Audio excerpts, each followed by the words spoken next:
Welcome back to the Lutheran History Podcast. Today we pick up with the second half of my interview with the Wells archivist, Susan Willems.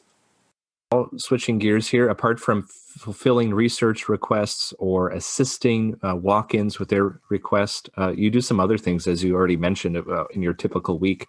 One of those things was cataloging and archiving collections. Well, what's the purpose? What's the benefit of doing that? So if you were to take a look in the storage area that I have here for the archives, all you would see is rows upon rows upon rows of shelves of boxes.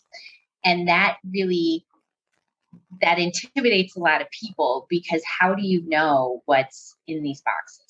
How do you know, to go and pull that particular box off the shelf when somebody asks a question about, President Brenner versus a different box? And that's what I do when I catalog materials. So I know what's in that box. And then that catalog is actually available online for people to go through before they come here. So sometimes, especially researchers who, like the academic researchers who are looking for a broad topic, they're looking to try to paper on a broad topic, I can direct them to that online catalog, and they can see that, oh, there's some material that fits that topic in this collection on Brenner's presidency, but then there's also some material in the, say the Michigan Home Missions collection and stuff like that. So they're actually able to very specifically tell me, I would like to see box 5 in this collection because it looks like it has material that fits my topic. So that's a really important role as being an archivist, because otherwise you just have all of these boxes and you don't know what's in them, and you don't know where to find the material that's being requested. And it can make for a very challenging day. But if it's all organized and you know what's in the boxes, it makes it very easy then to go and just grab what the researcher is looking for. Yeah, and just from kind of a researcher's perspective, I've kind of noticed there's just this pattern no matter what archive you go. If it's organized at all, it's usually a collection of some kind, and it may be several boxes worth, but then it has little folders and say, well, this folder has this folder has that. Maybe your thing you're looking at is just one folder in one box, but it's usually a box and a folder. Are those basically and maybe a collection? Those are the basic numbering units, right, for an archive? Right. So here at the Synod Archive, we organize things. The largest level is the collection level. So you have a collection of the President Brenner collection. And then within that collection, you can have series of topics. So all of his correspondence is organized together. All of his Synod Convention reports are organized together. So then those are kind of the next level. So you have collection and then you have series. And then the series are organized into boxes. So then you have the box. And then within the boxes are the folders. So there's kind of that little hierarchical level of cataloging that we do. Bare minimum here at the Synod Archives, I try and do a collection, series, and box level for all of our collections. So I might not know specifically that this piece of paper is in this folder, but I know what box it's in, and then that can narrow it down, and we can find it a lot easier than, if I only knew, well, what series was it in? Because this series can have multiple boxes. So then you'd be rifling through the boxes. And since we can't picture it on a podcast, but you walk into the archives, the boxes are all the same size. It's not typically, right? It's pretty standard. They are all the same size. They're the same color. Really, there's not a lot to differentiate them from each other, and stuff. And it's really, it really is up to the archivist to make sure that things are cataloged somewhere, whether that's the online collection, or I know smaller archives will use Excel spreadsheets to keep track of where things are, the collection organization and stuff like that, because to someone who doesn't work in archives, you walk back in there and you're just staring at boxes that all look the same, wondering, where am I going to find this piece of paper? Yeah. I had a little bit of unprofessional experience with that. As a student at Martin Luther College, they said, well, we kind of need to know what's inside all of these boxes in our archives. And some of the boxes were the same size and others were just boxes. And you never knew what you're going to find when you opened it up. So my job was just to literally just type a description, at least with the box number. This is box number so-and-so. Right. This is what's in it, to let someone else actually organize and say, well, this should be in this collection or that collection. But yeah, you got to start somewhere and you got to know what you have before you go anywhere else. Exactly. So do you know what's in every box by now, or are you still kind of discovering stuff? I do not know what's in every box by now. I have a good idea of what's in groups of boxes.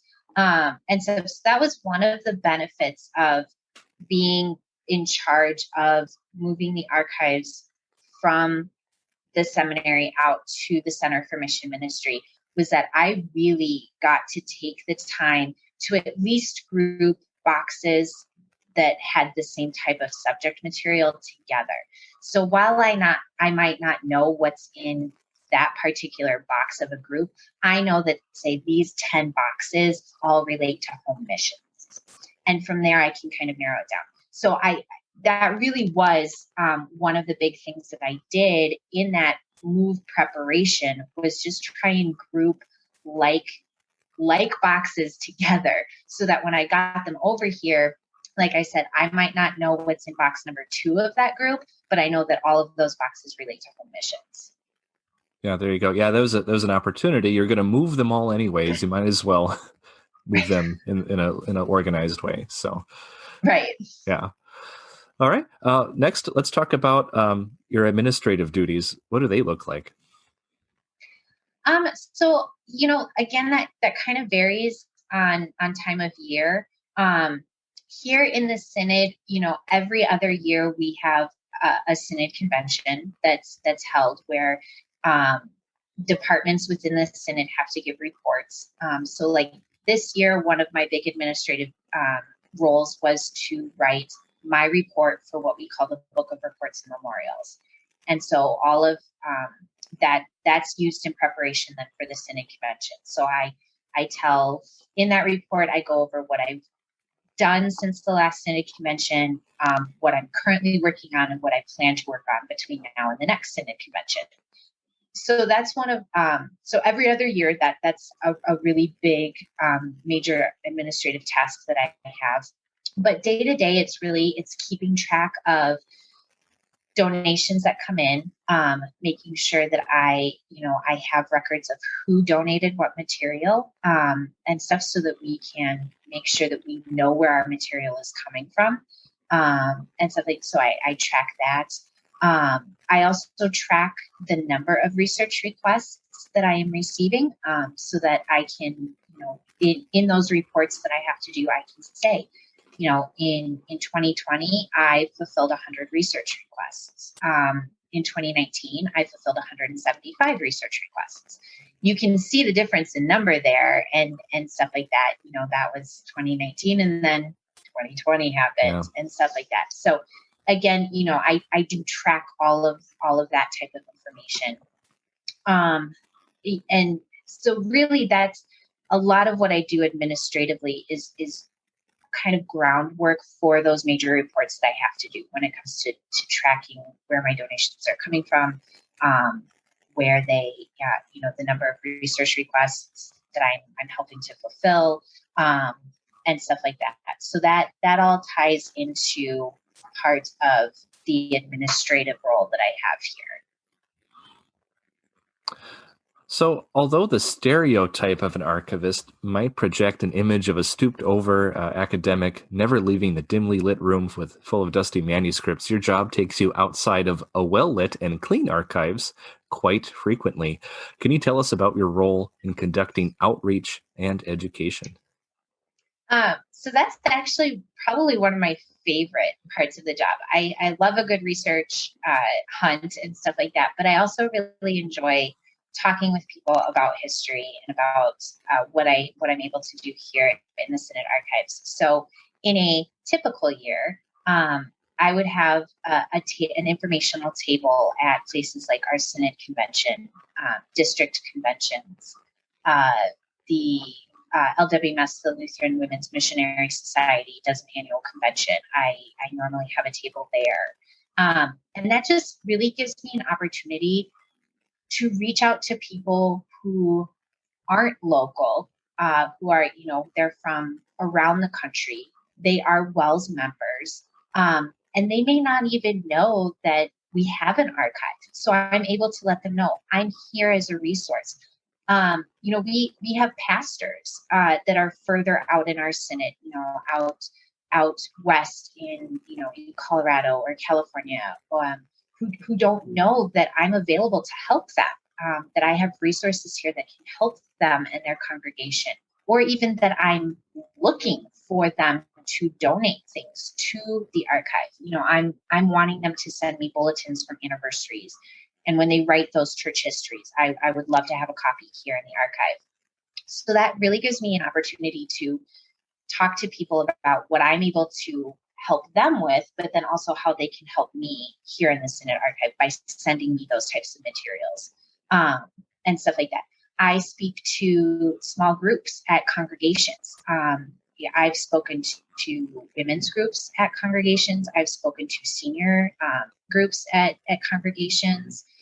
I've met with congregations that have a historical committee, and I've spoken to their historical committee about how they can preserve their own documents within their congregations. I've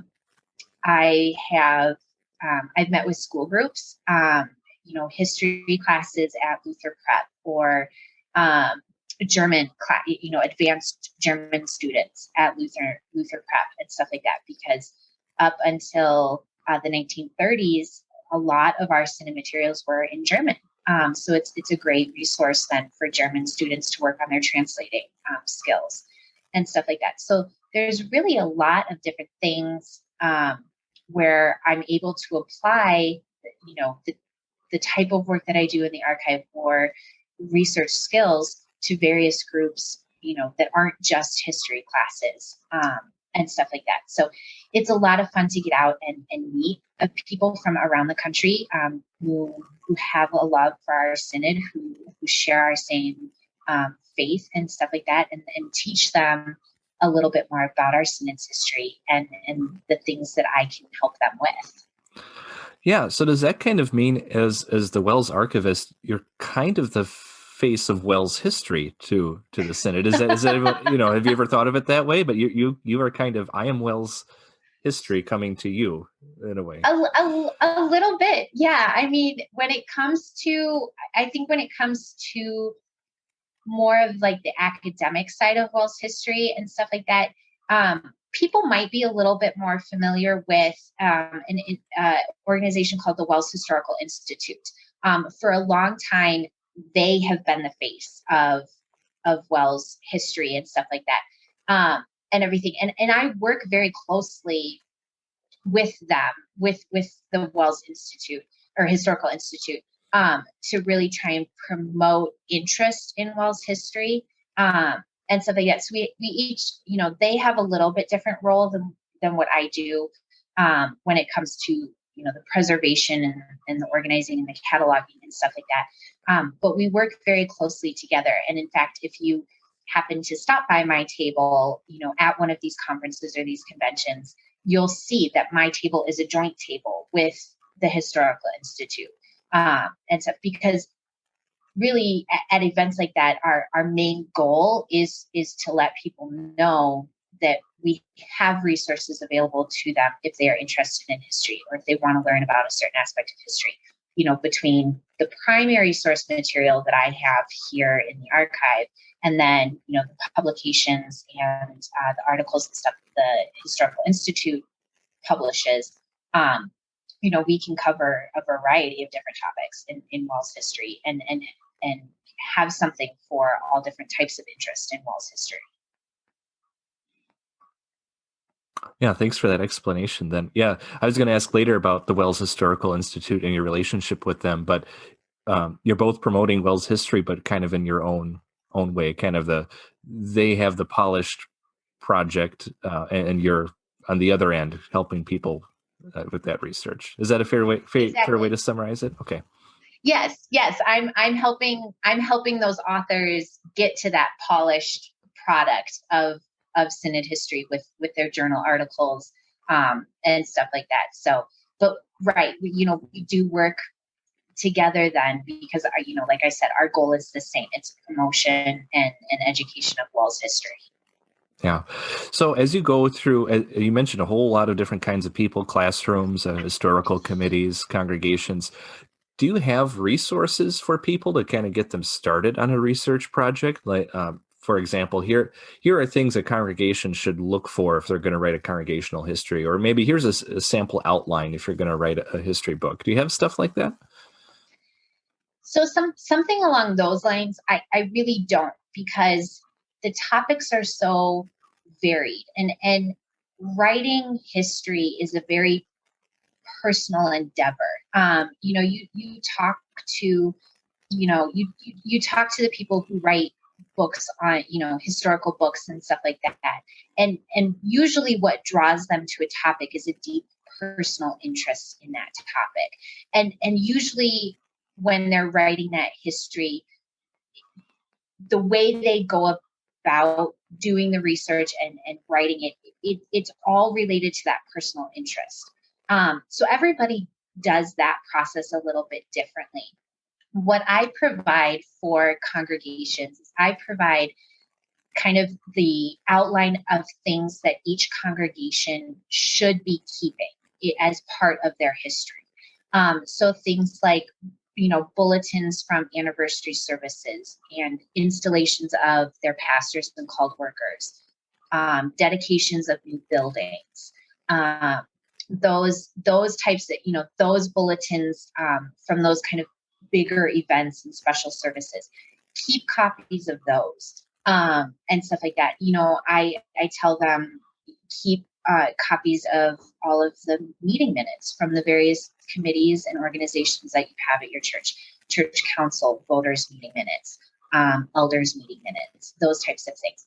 So I provide the resources then to kind of help guide congregations in what to keep and stuff. And then all of those things then can be utilized when it comes time to write a church history or put together a timeline for an anniversary and stuff like that, because then they have a lot of those primary sources from their congregation's history right there in front of them, rather than having to contact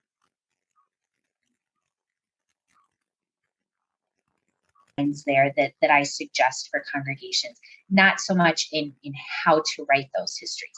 I do have examples from congregations that I'm happy to share with them, or if I know of another WELS church in their area that has just gone through this process, I might work to connect them together so that the church that's currently doing it can ask questions of the church that just completed that process. And stuff. So that's really where I try and help guide them. That makes a lot of sense.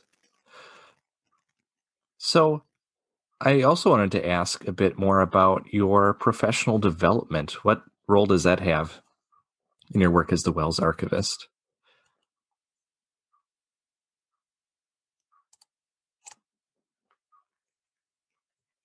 Up with all of the technology changes that happen.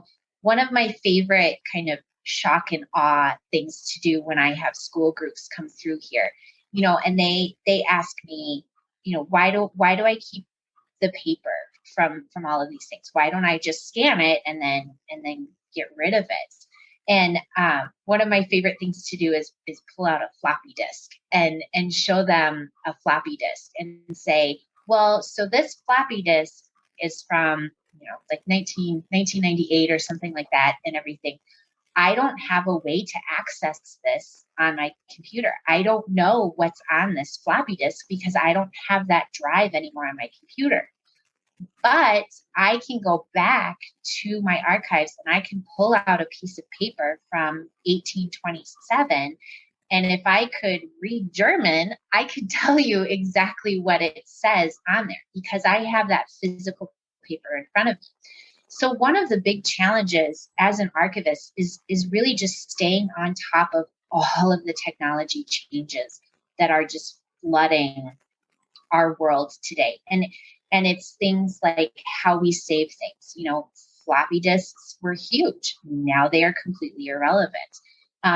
You know, what format should I save a scan in to where it's still going to be able to be accessed a few years from now?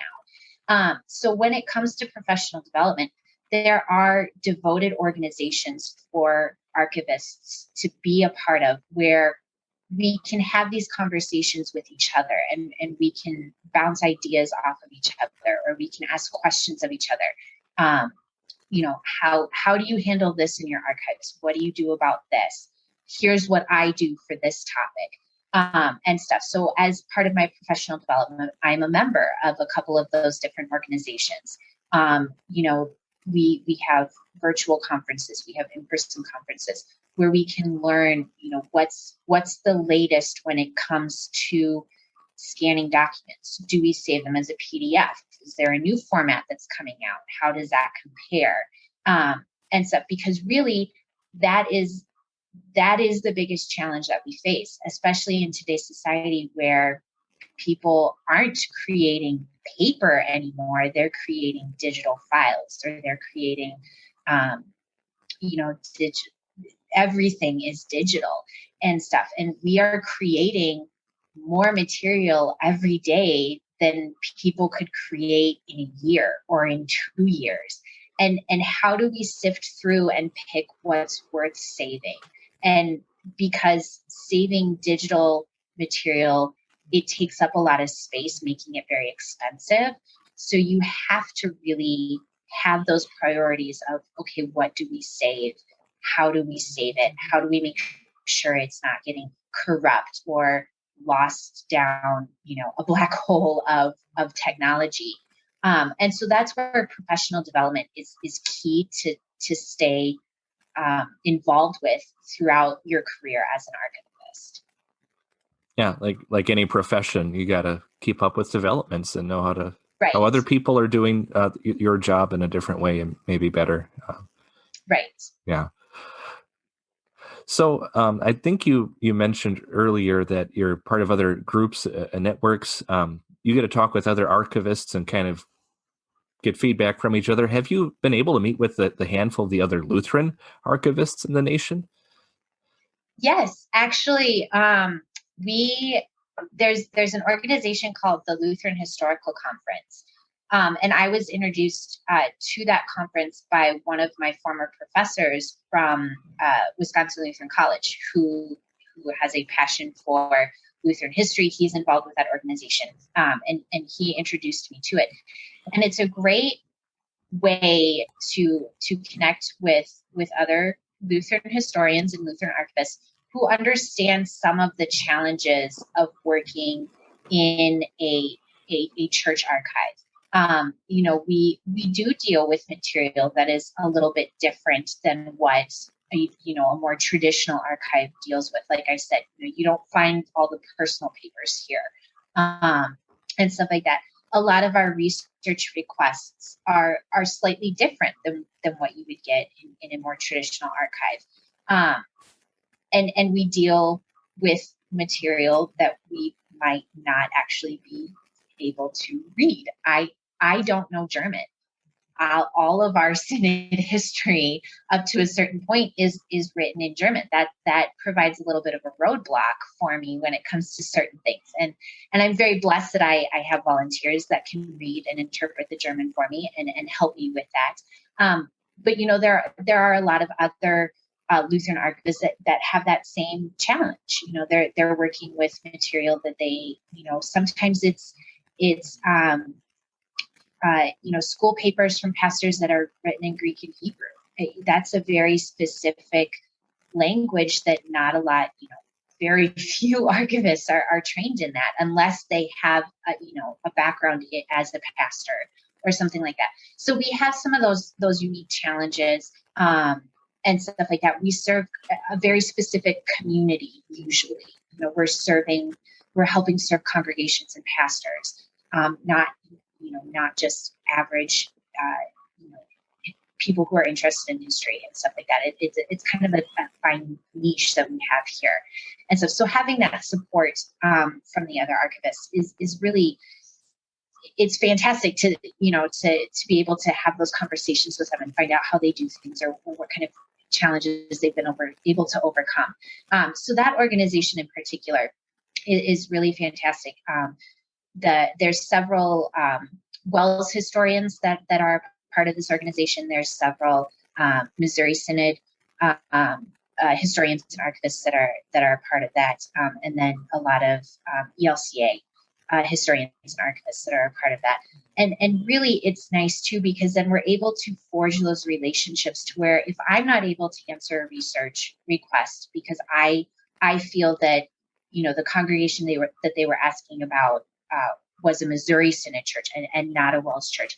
We have those personal relationships then that we're able to connect the researcher to the organization that's going to be able to help them with their research and stuff like that. And that's really kind of key because Lutheran history, especially dating back into the late 1800s, early 1900s, a lot of it is intertwined. And I might not have specifically what they're looking for, but I know that the Missouri Synod might be able to help them, or the ELCA might be able to help them. And then, instead of just saying, oh, you need to contact, the Concordia Historical Institute, I can give them those names and that contact information and tell them, let them know that I sent you over there. If they have other questions, they can reach out to me and really make that kind of personal connection for the researcher too, because that's very helpful for them. It can be very intimidating to start historical research. So we want to make sure that we're making that process as smooth as possible for the researcher. Yeah, that's very helpful because it's rather common to find pastors, individuals, congregations that were connected with more than one Lutheran organization that are still divided today. The ELCA is made up of dozens of former synods, and right. They kind of have a bigger mess just because they have so many different lineages to follow. Whereas, with Wells or Missouri LCMS, it's kind of more of a straight line to trace. But still, even our own synod, as you very well know, is that merger of other synods in the past too. And you kind of have to have your Michigan synod file and your Minnesota synod file, and then it merges together. But Lutheran history is fun partially because it is so complex. Just keeping it straight, keeping it all straight. And those other resources can help you. Now to some more. I mean, it's all been very practical today, but I got some practical questions I've heard from other people, and I thought I'd share them with you. Some of my classmates who are pastors have asked, what are they supposed to do with historic documents or items in their congregations? And maybe what advice do you have for pastors or really anyone who handles historic items in a congregation? So the first thing I always tell people is just check to see what these historic items are and stuff like that. And like I said, I provide congregations and pastors and individuals with kind of the guidelines of what historical documents you should be saving. And I think a lot of times people think of historical documents as, from the early 1900s or, more than a certain number of years ago suddenly makes a document historical. You can write a church history today and tomorrow it's a historical document because it's something that's important for your organization. And really that's key. Just making sure that you know what is important to your congregation and stuff. That's what makes it more of a historical document than the date of when it was written and stuff. So I have those guidelines for people. They're on the website for the Synod archives. If you go to wells.net and under About, you can click to the archives page, and it'll give you kind of those guidelines of things that you should be saving. But I also really encourage individuals, pastors, congregations, reach out to me. That's part of what I'm here for, is to help in congregations and stuff like that. You can call me, you can email me, and I'll sit down, and you can send me a list of what you have, and I'll tell you, yes, keep that. No, don't worry about that. And in fact, I did that yesterday with a pastor who he'd been with his congregation for about a year now. So he's got his feet under him as to, learning about the congregation, learning the history of the congregation and stuff like that. So now he just wanted to go over with me the types of things that he had found, and what should he do with these documents, and what about, is it necessary to save all of this? And we were able to go through each of those things individually and stuff like that. So that's part of what I am here for as a support role for our synod, is to go through and answer those types of questions. In a normal year, I will go and I will visit congregations. Granted, that it needs to be fairly local, but I will go and I will meet with church secretaries or pastors, and they have everything. They're just like, I don't know what to do with this stuff, and I'll help you figure that out and stuff. We can set up Zoom meetings now. That's a thing, and we can do this to where you don't have to always make those decisions by yourself. That's part of what I'm here to help you with. So really, all you have to do is just reach out, and it can be as simple as saying, do you have time to chat with me about some of the things that I have found in this congregation? And yes, let's schedule a time to talk and work through those things that you have. Unfortunately, since I am, the only archivist, it's hard for me to reach out to individual congregations and stuff. So I do rely very heavily on congregations reaching out to me, which it can seem intimidating. But like I said, I love helping congregations figure this out. And it can be as simple as a phone call of, can I ask you a few questions? Yes, of course. That's what I'm here for. Yeah, you're not a very scary person to talk to. So yeah, it shouldn't be intimidating. Well, but yeah. No, it's just that idea of, I'm going to an official professional historian here, and it's I can see why that could be intimidating. And sometimes it's just the amount of material that is amassed in a church basement in the corner. A pastor comes in and a pastor leaves a congregation and he's been there for 30 years and he retires, and a new pastor comes in, and you're faced with, file cabinets upon file cabinets that are just overflowing with material, or boxes in the basement, and you don't even know where to start and stuff. And I can help with that too. I can help provide a little bit of guidance on, as you open that first filing cabinet drawer, here's the types of things to be looking for and stuff, because even just knowing where to start can feel overwhelming at times. Yeah, especially like most pastors, if they're pretty busy with a lot of other things, right?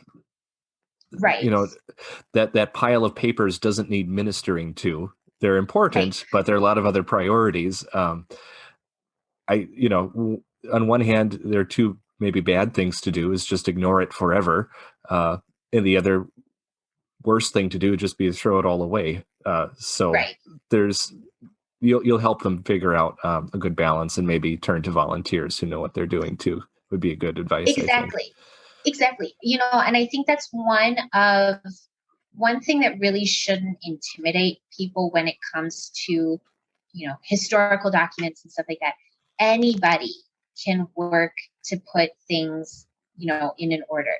Anybody can group all of the bulletins together, and anybody can group, all of the voters' meeting minutes together and stuff like that. It really isn't something that you need a lot of training with and stuff like that. sometimes all you need is just the guidance of what do I need to keep. And then each congregation can work out their own organizational system with it. What works for that congregation might not work for another congregation. And you can rely on people who want to serve the congregation, but maybe, don't feel that they have, an outreach frame of mind or something like that. Just helping the pastor and helping the secretary keep those things organized is a huge mental load that you can relieve for them and stuff like that. So really anyone can go in and help with this. It's just a matter of knowing what to keep and what not to keep. So you are focused on WELS history, and that leads into facilitating help with research and pastors and congregations.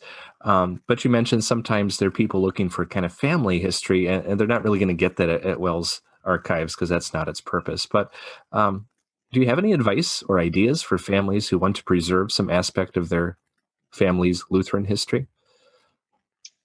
So I always tell people, it's less common these days, but a lot of times people contact me, and they'll say we were going through grandma's house and we found the family Bible. What do we do with the family Bible? And stuff. And I always tell people, as much as you can, keep that with your family, and stuff like that. That right there is a great resource when it comes to preserving your family's history and stuff like that, and everything. And just in more practical terms and stuff like that, if you have a place in your house that has air conditioning in the summertime and is heated to a certain extent in the wintertime, try and keep those materials there. Don't just put them in the corner of the damp, cold basement, and stuff like that. So a little bit more practical when it comes to preserving things. You can go as far as ordering, specific archival storage boxes and folders and stuff like that, but you don't have to. You can organize things nicely, make sure that papers aren't folded, that you can have them flat, and stuff like that. Just little things like that. And really the biggest thing is keeping them in a spot in your home where there is some climate control. Like I said, a little bit of air conditioning in the summertime if you live in a place where it gets hot and humid, a little bit of heat in the wintertime to keep things from going, getting too cold. Because really when it comes down to personal archives, what you're looking for is just more of a consistent temperature and humidity control. You don't have to worry about keeping it between, 30 and 45% humidity and, between 55 and 62 degrees. You don't have to worry about that. But if you can keep things a little bit more consistent, instead of going from, 55 in the wintertime to a room that, in the attic that's, exposed to those elements and gets up to 95 with 90% humidity and stuff like that, you can go a long way in preserving your own family history and your family documents and stuff like that by just keeping things consistent with the temperature and humidity levels, and stuff. And then it really comes down to each individual family. What's important to your family? Are photographs important to your family? Then you want to try and make sure that you have those photographs, you have them labeled, who's in them. Sit down with, your mom or your dad or your grandparents and see if they can tell you who's in some of the photographs where you don't recognize people. Ask them to tell you, the story behind these photographs from the Grand Canyon. When did you go? Who did you go with? How long were you there? And naturally those conversations will start flowing, and you can just learn a lot just by asking them, to help you identify people in pictures. If letter writing was a big part of your family and stuff like that, preserve those letters, put them in chronological order. Who are they from? That sort of a thing. If the writer or the recipient of the letter is still with you, ask them about it and stuff like that. It really is just a matter of figuring out what are those important documents and items in your family's history, and then learning what you can about them while you have that opportunity. Yeah, thank you for sharing that advice. I hope our listeners put that advice into action, because at the end of the day, you're probably if you're interested in it, you're the best person to preserve that history and to tell its story. Right. Yeah. So a question I just kind of thought up for fun here as we wrap up our interview today. In the Wells archives, is there a holy grail item or document for which you want listeners to keep an open eye? Is there just like a record or a sermon or something that everyone's asking for and you can't find?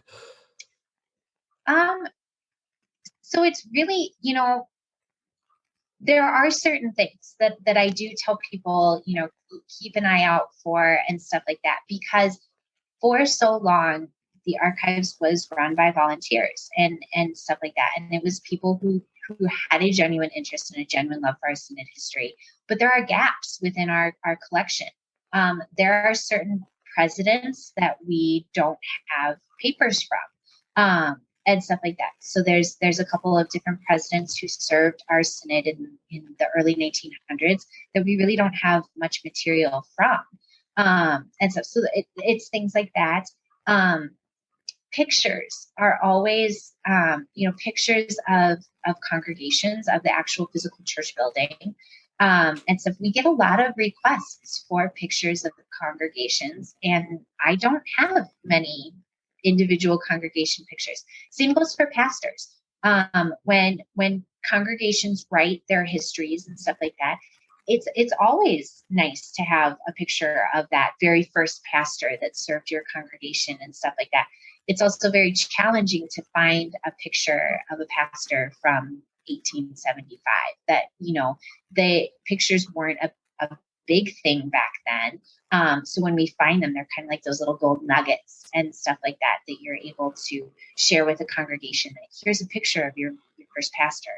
And so as you're going through and you're cleaning out, a basement of a grandparent who was in the ministry and stuff like that, and you stumble across, old pictures and stuff like that, go ahead, take a look through them. You might find a picture of that congregation that they first served, or things like that. So pictures are really a good thing, and stuff like that.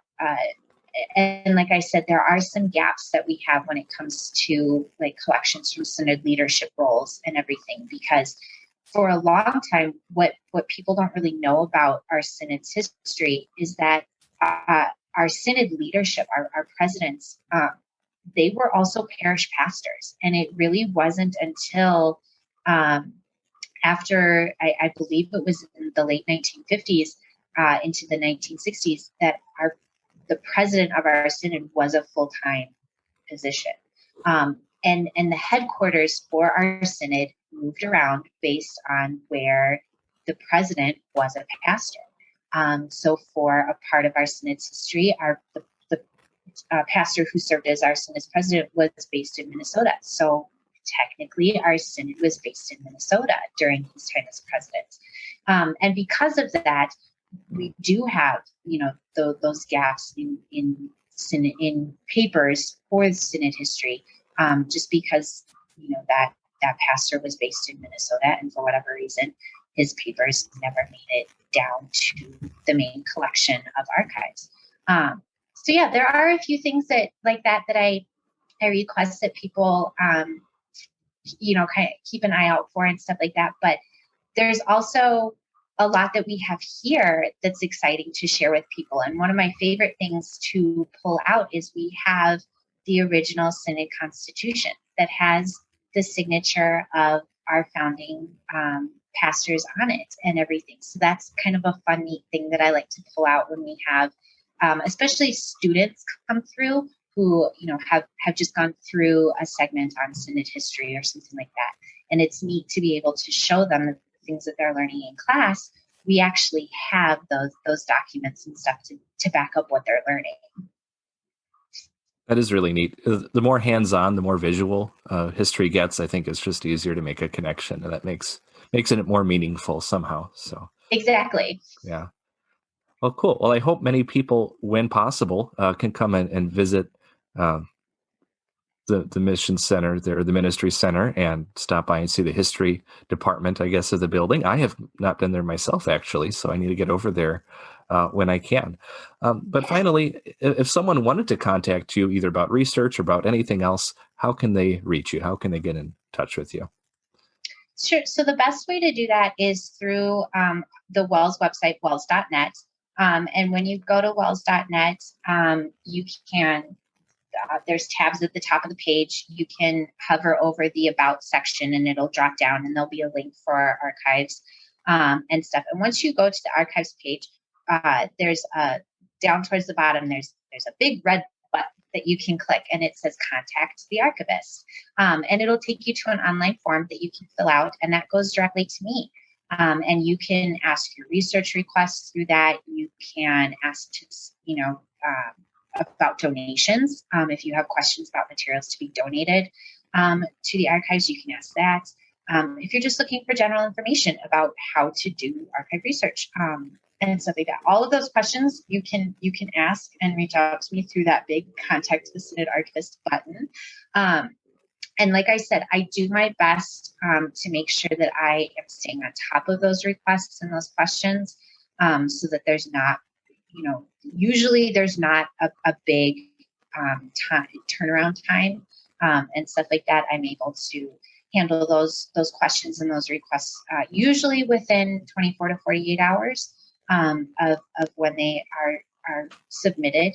And stuff. And like I said, I try and stay in contact with people too. If it's going to take me a little bit longer, I'll let you know that so that you're not just sitting around wondering if your question went into, a black hole of the internet or something like that and stuff. I want to make sure that I've got it. I'm working on it and we'll go from there.